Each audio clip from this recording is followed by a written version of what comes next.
La lluvia. Un fenómeno de la naturaleza primitivo, tan antiguo como el mismo mundo. Y sin embargo, ¿qué sabemos de él? Se sabe que el mar constituye una importante fuente de pequeños núcleos de condensación. Las olas que se estrellan contra las rocas o que rompen en alta mar estallan en millones y millones de pequeñas gotas que forman una bruma blanca de pequeños núcleos salinos. Estas pequeñas partículas se unen unas a otras para formar otras mayores. En un momento determinado, cuando las gotas formadas pueden vencer la fuerza que las mantiene unidas en forma de nube, se precipitan sobre la tierra y fertilizan los yermos. En realidad, sabemos bien poco. ¿Por qué se unen unas a otras? ¿Por qué esa danza que termina en unión?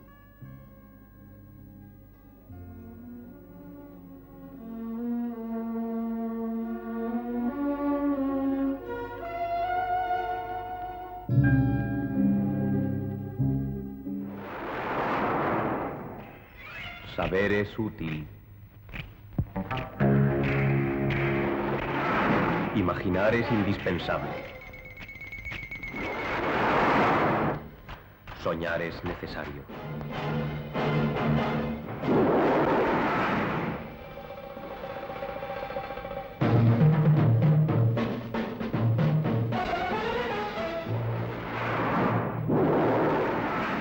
Un espacio original de Luis Miravilles.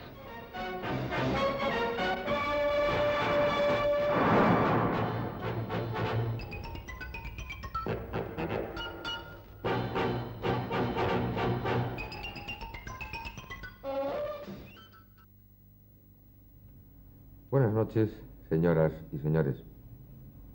Un fenómeno tan simple, tan corriente, bueno, corriente en según qué sitios, como es la lluvia, como es la nieve, y al que se plantean innumerables preguntas que solo hasta hace muy poco se han podido contestar. En general, el objetivo primordial del conocimiento de los fenómenos de precipitación obedece a una antigua ambición del hombre. El hombre que se ha creado en la naturaleza aspira a dominar esa naturaleza y a utilizarla en provecho propio. Y, decimos, esa vieja ambición del hombre ha sido desde muy antiguo dominar esos fenómenos de precipitación, concretamente los de la lluvia, puesto que de esa lluvia, de ese agua que cae del cielo, dependen mucho también la participación que él puede tener en la naturaleza, la agricultura, la alimentación.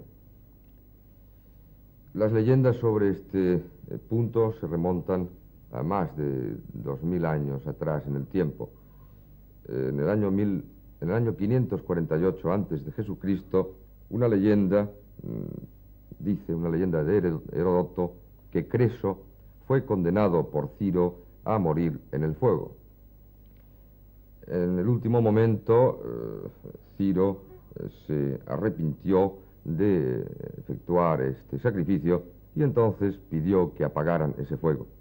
No hubo forma, puesto que dice Heródoto que el hombre no dominaba el fuego. Entonces se dirigió a Apolo, al dios Apolo, y llorando le pidió que apagara el fuego. Una masa de nubes apareció entonces en un cielo azul, extraordinariamente azul, y se formó una precipitación, una lluvia que apagó aquel fuego. Hay dos cosas interesantes en esta leyenda, en esta narración de Heródoto. Una de ellas es el empleo del fuego y el otro, naturalmente, el empleo de las lágrimas.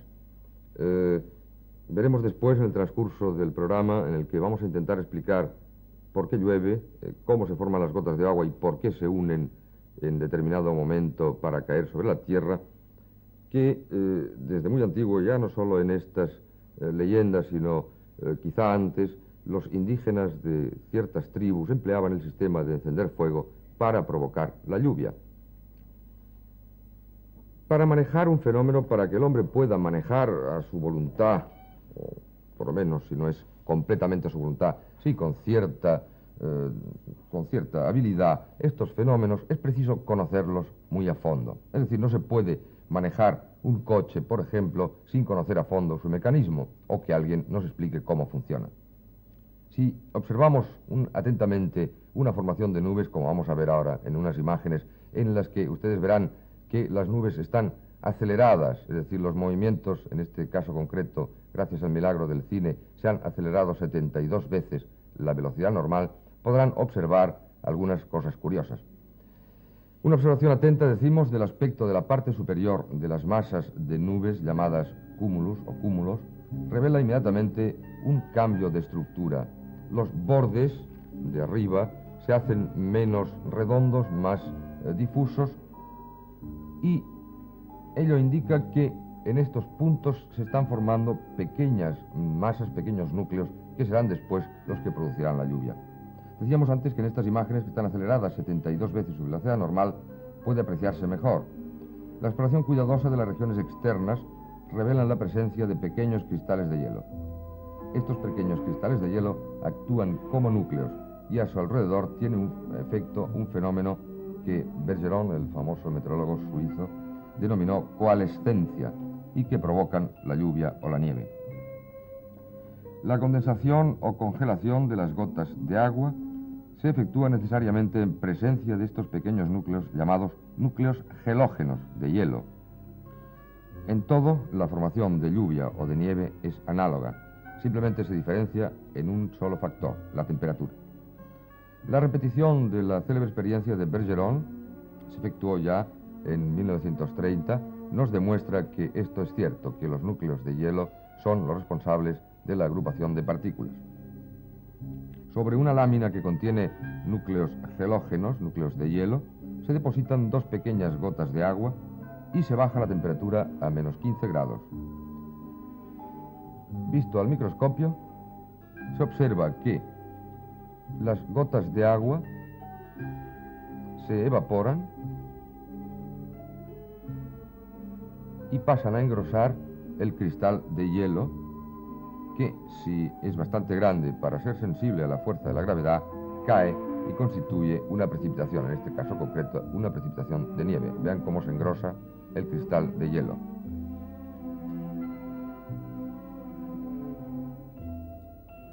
Hasta aquí no es una cosa nueva.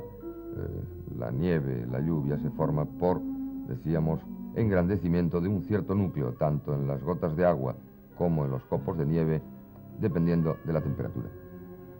Esta experiencia, que se efectúa en el laboratorio y que se observa, como ven ustedes, a través del microscopio, puede llevarse en grande a la naturaleza.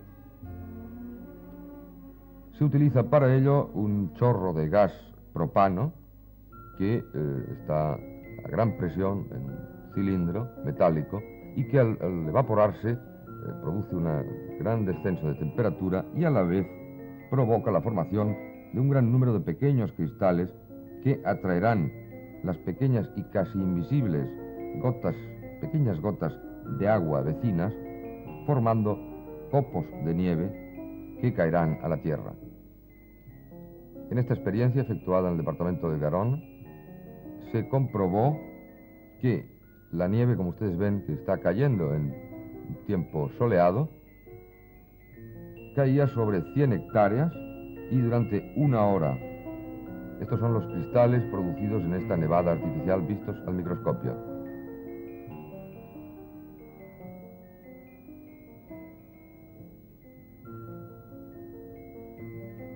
Naturalmente, este sistema de producir precipitaciones, como veremos en el transcurso del programa, no es no solamente rentable desde el punto de vista económico, sino que tampoco es muy efectivo desde el punto de vista de los resultados, puesto que ese descenso de temperatura normal y esa forma de provocar esa caída de los pequeños cristales de hielo que van, decimos, engrosando a medida de que van recogiendo las pequeñas gotas, partículas de agua que se encuentran a su alrededor, decimos, no es muy rentable.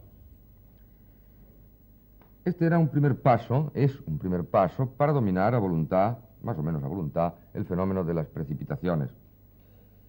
Pero existen, aparte de la utilización de este gas propano, de cualquier gas que esté a gran presión y pueda enfriarse bruscamente en pequeñas partículas, existen otras experiencias con distintos productos que también pueden utilizarse para provocar lluvias o nieves artificiales.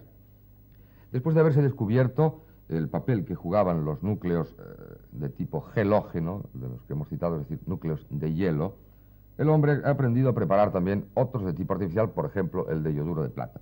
Vamos a ver ahora en unos esquemas dónde ocurre la formación de la nieve y dónde ocurre la formación del agua para la lluvia. A la altura de unos 4 kilómetros, como ven ustedes en el gráfico, en una nube, si añadimos, proyectamos hacia ella una nube de yoduro de plata, se produce en la parte superior, ven estos puntitos blancos, la formación de unos cristales de hielo que pueden caer en forma de nieve o en forma de lluvia, dependiendo de la temperatura a la cual esté sometida la parte inferior, un poco más clara, que ustedes ven en sus pantallas. Si la nube es inferior, es decir, está por debajo de los 4 kilómetros, y también mandamos, por ejemplo, una nube de partículas de cloruro sodio, que es sustancia higroscópica, es decir, que atrae el agua, verán ustedes que se forman también pequeñas gotas que naturalmente se precipitarán después sobre la tierra en forma de lluvia. Decimos dependía de la temperatura, puesto que la temperatura donde se forman no es tan importante como la temperatura por donde los cristales de hielo o las gotas de agua caen. Es decir, puede haber una formación de nubes a alturas superiores a 4 kilómetros en las que se produzca nieve, pero cuando la temperatura de la parte inferior, es decir, de la caída, es superior a los 0 grados, no se produce nieve. Ven ustedes otra vez las nubes, las formaciones de nubes aceleradas en su movimiento 72 veces. Es un espectáculo realmente increíble, puesto que nos da idea de los movimientos que en realidad efectúan estas grandes masas de nubes. Sin embargo, el hombre, antes de pasar a la acción, es decir, a provocar esas formaciones de nubes, a provocar en ellas, decimos, unos puntos de unión, debe efectuar una especie de inventario o de conocimiento de las formaciones nubosas y saber en cada momento qué tipo de formación y qué tipo de nube tiene. La investigación de las pequeñas partículas se hace pues mediante la fotografía, mediante la cinematografía en los centros de meteorología de todo el mundo.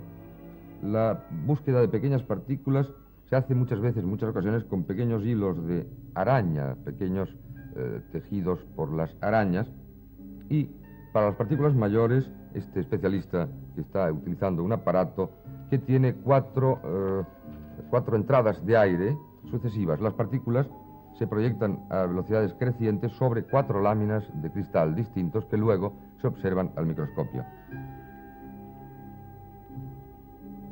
La formación de estas nubes, la prospección y formación de estas nubes, de los cúmulos habituales, es también investigada mediante los cohetes.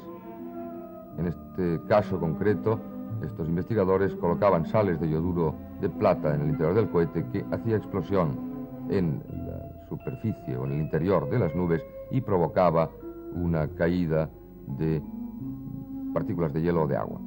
En otros casos concretos, ven ustedes el empleo del fuego. En este caso ya se trata de otra cuestión. Se trata de provocar corrientes de aire caliente que a su vez desplazan a los aires fríos y así se provoca esas temperaturas y esas formas de convección entre masas calientes y frías de aire, lo cual hace que moviendo estas partículas puedan unirse unas a otras y formar también partículas más grandes que después caerán en forma de precipitación. Podemos pues afirmar que en líneas generales el hombre desde hace ya muchos años, concretamente quizá desde el año 1930, en el que el sueco Bergeron, hizo esta célebre experiencia de la coalescencia. Coalescencia quiere decir unión de varias partículas en una más grande para que esta, decíamos, pueda precipitarse. Decimos pues que a partir de 1930 el hombre ha dispuesto más o menos de la facultad de poder hacer llover o poder hacer nevar. Ha disipado nieblas o nubes, ha hecho reaparecer el sol y también ha eliminado momentos peligrosos de polución locales. Pero esto siempre se ha efectuado a un nivel modesto, es decir, a un nivel de laboratorio. Hemos visto que también se podía hacer en la naturaleza, en el campo, pero muy localmente, muy pequeño, con poca acción duradera. ¿Por qué ocurre esto? Al margen ya, naturalmente, de los grandes espacios que hay que procurar regar o hay que procurar que llueva, al margen, digo, de las distancias y de las comparaciones que puede haber entre los procedimientos que son pequeños y las grandes extensiones que debería cubrir el experimento, hay una cuestión de concepto. Decíamos antes que efectivamente para manejar bien un fenómeno cualquiera es preciso comprenderlo en su origen, en su fundamento. Y en verdad, pues sabemos cómo se forman las gotas de agua, cómo se forman los cristales de nieve, pero no sabemos o no sabíamos hasta ahora por qué. Es decir, por qué estas pequeñas gotas de agua se unen unas a otras para formar otras mayores. La simple teoría de Bergeron sobre el calor, las simples teorías de otros, de Cauchy, por ejemplo, sobre los movimientos, o sea, la dinámica, la hidrodinámica, no bastan para explicar este fenómeno. Ahora, sí, a partir de una experiencia extraordinaria efectuada en la estación meteorológica en el Instituto Oceanográfico de Woods Hole, en Estados Unidos, van a presenciar unas imágenes realmente interesantes, exclusivas para Televisión Española, en las que se demuestra por qué se efectúa esta unión de gotas unas con otras y se provoca naturalmente después el fenómeno de la lluvia. A partir de noviembre de 1963, en que estalló un volcán en el mar a unas 20 millas al sur de Islandia, y fue el principio de lo que hoy es la isla de Surtsey. Este fue el principio de la comprensión del fenómeno de la lluvia. Al afluir el agua al cráter del volcán, se produjeron cargas de electricidad positiva que cortaron el humo en forma de relámpagos. Lo ven ustedes, este plano un poco oscuro. Esa teoría relaciona directamente el agua del mar y la electricidad con la formación de las gotas de lluvia.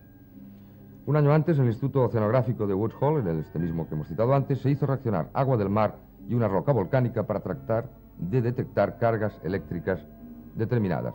Si la aguja iba a la derecha, serían cargas positivas, y si la aguja iba a la izquierda, serían cargas negativas. La roca se calentó con un soplete para simular las temperaturas de la lava, y se echó agua salina, agua del mar, sobre la superficie.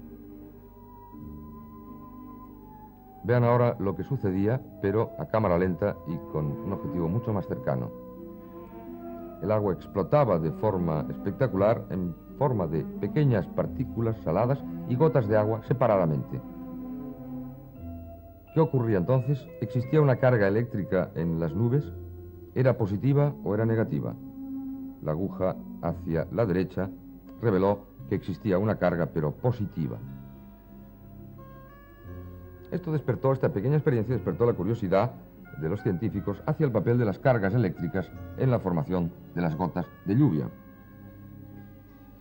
Se conoce bien que los mares afectan al sistema meteorológico mundial, pero no tan bien se sabía que puedan dar partículas de sal y cargas eléctricas a la atmósfera. Estas son precisamente las cargas eléctricas de la atmósfera las que provocan la unión de las gotas de agua y de los cristales de hielo para formar lluvia o nieve. Estos pequeños cristales de hielo que ustedes ven, de un tamaño muy pequeño, 60 micrones, 60 micras, son los que, decíamos, son responsables de ser núcleo, pero no de poseer estas cargas eléctricas. Repitiendo el ejemplo que antes citábamos, al romperse las olas se forman unas burbujas de aire mezcladas con gotitas de agua. Aquí la experiencia se hace en un laboratorio con ayuda de un tanque que ayuda a simular la experiencia. Se trata de mandar aire comprimido a través de un filtro de tipo poroso que divide este aire y provoca estas gotas. Toda gota de agua produce burbujas.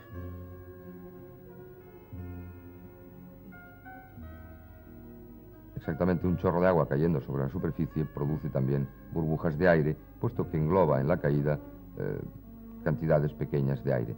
Pero esta, a su vez, como ven ustedes, provoca la caída hacia arriba, podríamos llamar así, de otras gotas de agua. Véanlo en mayor tamaño.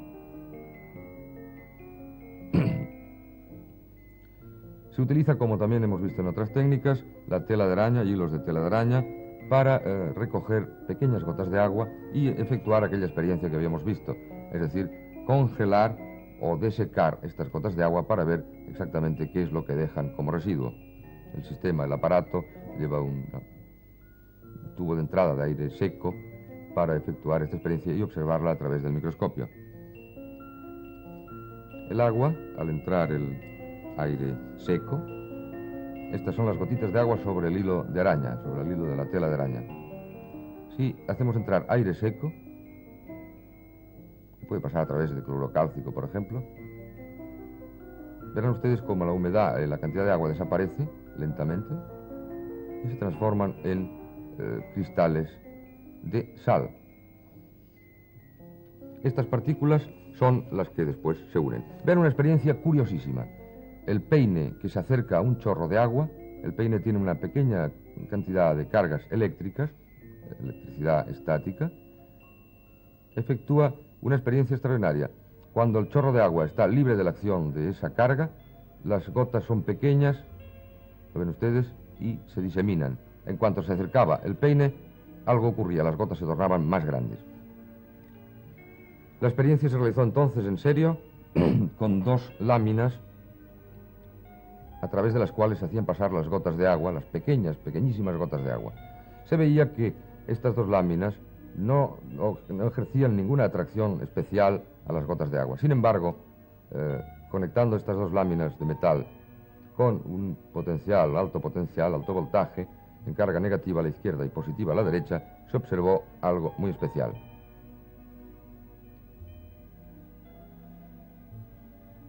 Pero ustedes, como todas las gotas de agua, van a parar a donde está la lámina cargada negativamente.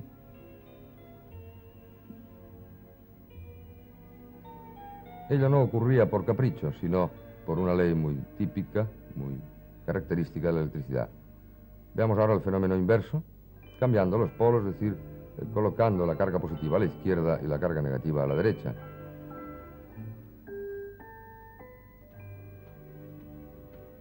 Las gotas seguían marchando no hacia la izquierda, sino hacia donde estaba la carga negativa. Ello es debido, decimos, a una propiedad que ustedes conocen, que cargas eléctricas iguales se repelen y cargas eléctricas desiguales o distintas se unen. Es decir, se demostraba de una manera palpable que las gotas de agua se unían porque tenían cargas positivas junto a la lámina que estaba cargada negativamente. Ello producía, pues, el fenómeno de la lluvia que tanto bien puede proporcionar a la humanidad.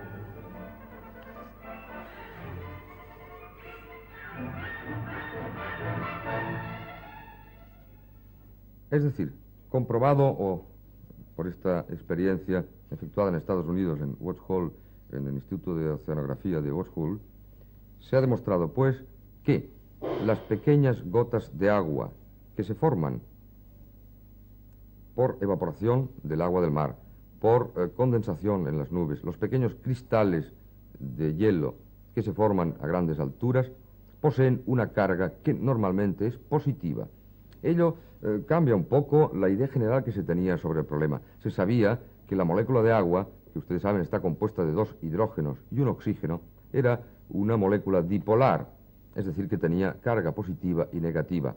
Pero en realidad se ha demostrado que cuando se engloba esta molécula en forma de partículas ya mayores, todas las cargas positivas están hacia el exterior y las cargas negativas están hacia el interior. Ello hace que estas pequeñas gotas tengan cargas positivas a su exterior y se unan, como veían ustedes, a la lámina en la que teníamos un gran voltaje, pero con carga negativa. No quiere ello decir que con esta experiencia, mañana, pasado mañana, dentro de un año, se puede hacer llover a voluntad, pero sí lo que podemos asegurar es que este es el principio, la base de conocer perfectamente el fundamento por el cual aquel fenómeno tan conocido desde la antigüedad de unión de partículas para provocar una precipitación comienza a ser desvelado. Era un misterio que durante muchos años había resistido a las investigaciones de los hombres de ciencia, pero que ahora, conociendo ya esa posibilidad, las inmensas fuerzas que el hombre gobierna hoy en día, la inmensa fuerza, por ejemplo, del poder nuclear, capaz de transformarse en corrientes eléctricas pueden favorecer, en definitiva, el que el hombre pueda provocar artificialmente en grandes extensiones de terrenos, que hoy día son yermos estériles para el cultivo, pueda provocar, decimos, precipitaciones en forma de lluvia, precipitaciones en forma de nieve y obtener así la fertilización de estos terrenos. Necesitado está el mundo, concretamente en muchos países del mundo subdesarrollados, África, las partes más centrales de la corteza terrestre más cercanas al Ecuador, en que la lluvia, el agua, es tan necesaria. Entendemos que estos hombres que se dedican a la investigación de estos problemas merecen ciertamente no solamente ya los créditos necesarios para trabajar, el dinero, que es muy importante, sino también el aplauso y el estímulo de cuantos esperan que ellos hagan que estos fenómenos que el hombre no podía manejar a voluntad, pueda ahora ya, podemos decir casi seguro, manejarlos. Y nada más, buenas noches y hasta el próximo lunes.